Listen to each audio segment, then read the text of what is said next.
Assalamualaikum warahmatullahi wabarakatuh. Sebelumnya perkenalkan kami dari kelompok 8 akan melakukan pengujian untuk kelompok 7. Perkenalkan nama saya Afrizal Sisdianto Pratama dengan NIM 103012400382. Saya Farhan Muhammad Huda dengan NIM 103012404239. Saya Rian Safi Zakanayasi dengan NIM 103012400060. Saya Sanya Zara dengan NIM 1030124362. Nah, selanjutnya di sini ada kelompok yang diuji, yaitu kelompok 7. Yang pertama di saya, Dik Sugentoro dengan NIM 103012412401. Saya Khalil Hafif Rizkullah dengan NIM 1030124003/9.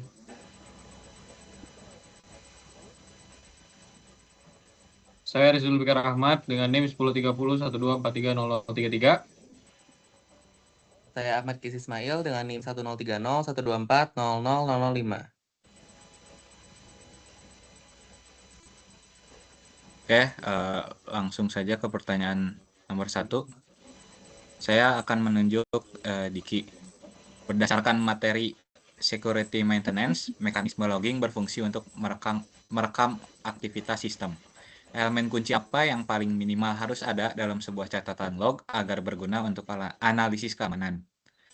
Opsinya ada A. Ukuran file, jenis font, dan warna tampilan antarmuka. B. Who, what, where, dan when. C. Daftar seluruh password pengguna yang dienkripsi. D. Kecepatan upload dan download jaringan saat itu. Boleh langsung dijawab. Ini elemen kunci ya, yang berguna untuk analisis keamanan. Yang pastinya itu, menurut saya jawabannya itu B. Kenapa B? Karena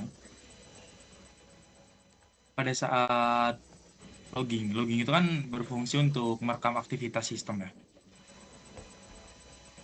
Terus juga biar data lognya dapat dianalisis secara efektif. Menurut saya yang tepat itu yang pertama siapa dia, terus apa dia,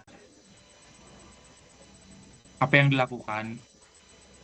Habis itu kita harus tahu juga lokasi atau sumber aksesnya di mana, lalu kapan waktu kejadiannya.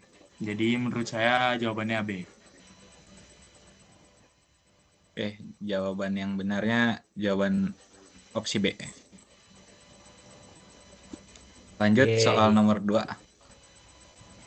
Oke, nomor 2, saya akan tanya ke Rizky. Dalam strategi pemulihan data atau data recovery, apa perbedaan mendasar antara backup dan archive?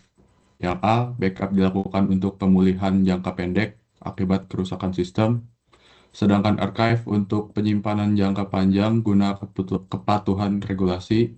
Yang B, backup hanya menyimpan file teks, sedangkan archive hanya menyimpan file multimedia, gambar atau video.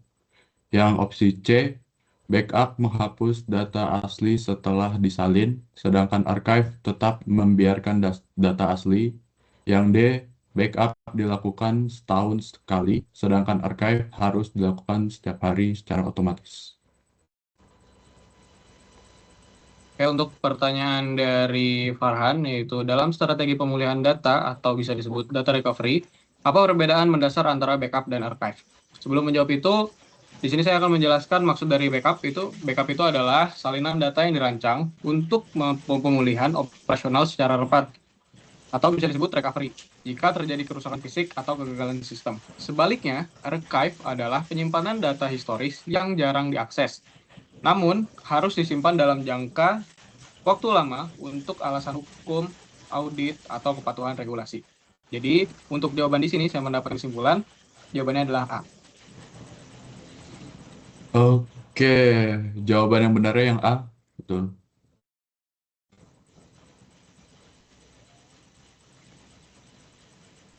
Ya, lanjut ke soal nomor 3.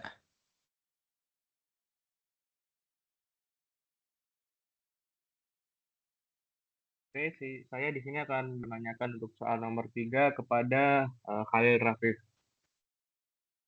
Untuk soalnya dalam proses patch manajemen, mengapa administrator sistem sangat disarankan untuk melakukan pengujian patch pada lingkungan produksi sebelum menerapkan ke sistem utama?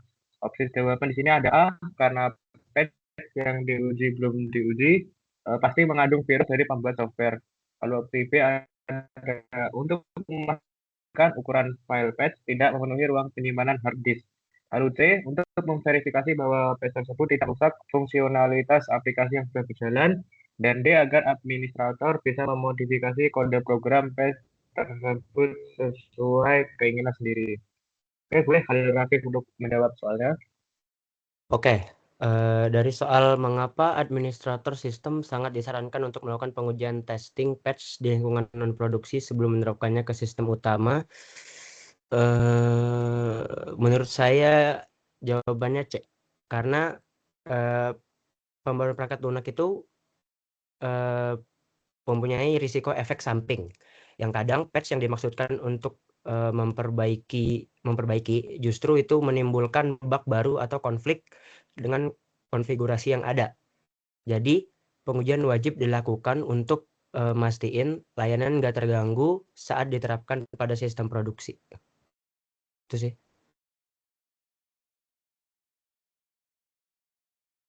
Oke, sip. Jawabannya benar.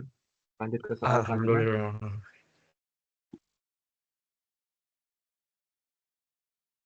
Oke, untuk yang nomor 4, yakni apa tujuan utama dari melakukan regular security audit atau peninjauan log secara berkala pada sistem operasi? Untuk opsi yang A, untuk membersihkan file sampah atau cache agar komputer berjalan lebih cepat. B, untuk mendeteksi anomali, memastikan kepatuhan kebijakan dan mengidentifikasi potensi penyusupan. C, untuk meningkatkan kapasitas RAM secara otomatis melalui software.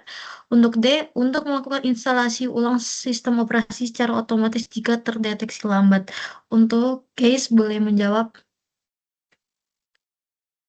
Oke, baik. Jadi tujuan regular security audits ya.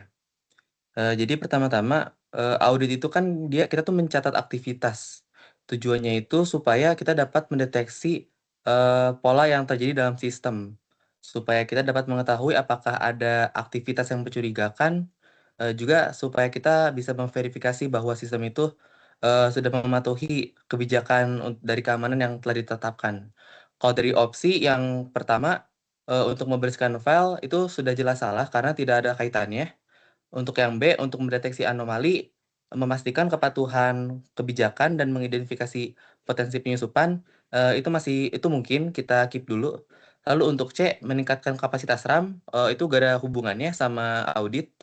Yang terakhir itu melakukan instalasi ulang, ini juga nggak ada hubungannya. Jadi menurut saya jawaban yang tepat adalah yang B. Ya, benar untuk jawabannya yakni opsi B. Makasih. Alhamdulillah. Oke, lanjut untuk soal nomor 5. Saya akan menunjuk Diki lagi. Pertanyaannya, manakah pernyataan berikut yang paling tepat menggambarkan proses security maintenance dalam siklus hidup sistem operasi? Opsinya A, proses statis yang hanya dilakukan satu kali saat instalasi OS selesai. B, proses yang hanya perlu dilakukan ketika sistem terkena serangan ransomware. C, proses siklus berkelanjutan yang mencakup pemantauan, pembaruan, dan perbaikan. D, proses penggantian perangkat keras setiap bulan untuk mencegah kerusakan. Boleh dijawab? Berarti tanyain dalam siklus hidup sistem operasi. Nah, yang pertama aku ingin lurusin dulu bahwa keamanan sistem itu kan bukan proses yang statis ya. Jadi yang A pasti salah. Terus yang kedua yang B, itu proses hanya perlu dilakukan ketika sistem terkena ransomware. Itu menurut aku tindakan yang telat sih. Baru datanya hilang, dia baru dibenerin. Itu kurang tepat. Yang C, proses siklus berkelanjutan continuous cycle yang mencakup pemantauan, pembaruan, dan perbaikan. Nah, menurut aku jawabannya yang C. Kalau ada yang D, proses pergantian perangkat keras hardware sebulan untuk mencegah kerusakan. Ini nggak ngaruh. Jadi, yang tepat dan menurut aku benar itu yang C. Karena apa? Karena Karena serangan Benar. cyber itu pasti terus berkembang lah. Jadi kerentanan yang baru juga pasti bakal muncul. Nah, dari situ kita pasti harus ngelakuin pengupdatean secara terus-menerus, yaitu dengan cara continuous cycle.